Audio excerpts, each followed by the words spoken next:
आवतारहनी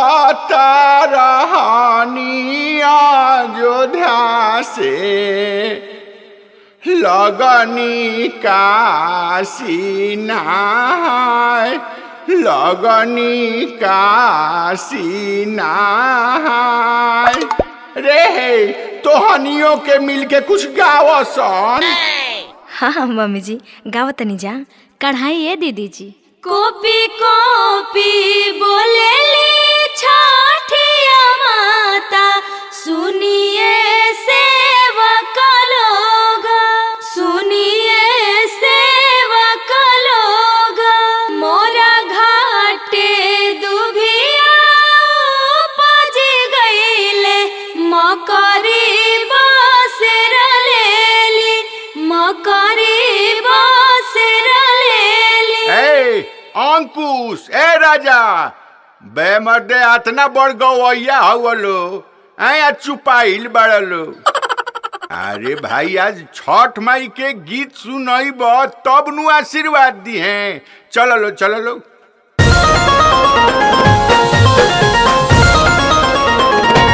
पियरी पहिरले पानी नाचब लहरिया मारी नाचब हो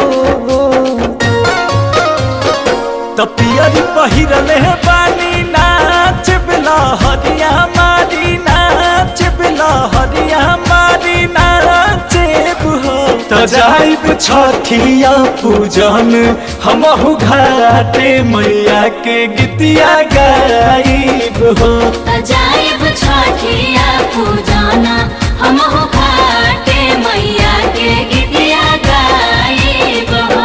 त पियरी पहिरले पानी नाचब लहरिया मारी नाचब लहरिया मारी नाचब हो त जाइब छठिया पूजन हमहु घाटे मैया के गीतिया गाइब हो त जाइब छठिया पूजना हमहु घाटे मैया के गीतिया गाइब हो।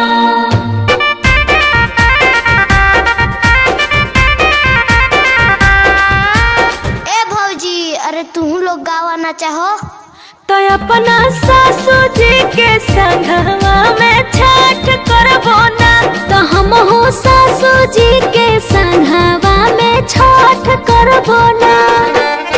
हंसत परिवार रहे इहे बरवा मंगबो ना अरे इहे बरवा मंगबो ना। छठी माई के बरतिया हम तो करबे करबो ना छठी माई के बरतिया हम तो करबे करबो ना। अरे चलो ना चलो और के बेरा बीतल जाता। जल्दी छठ घाटे चलब जा तब नु सूरजमल के दर्शन होई ना तक पानी के बुलबुला देखा जाइब जा। चलो चलो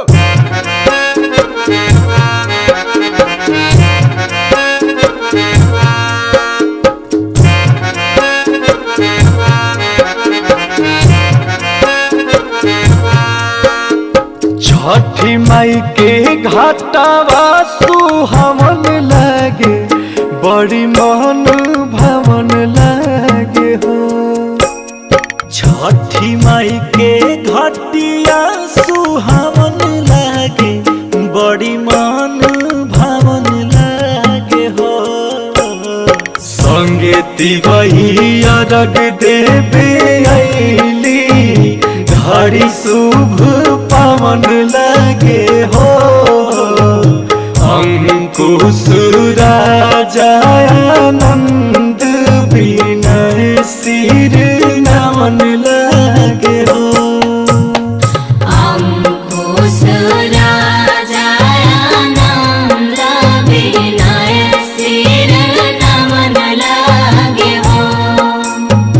अंकुश राजा आनंद विनय सिर नमन लागे हो। पियरी पहिरले पानी नाचब लहरिया मारी नाच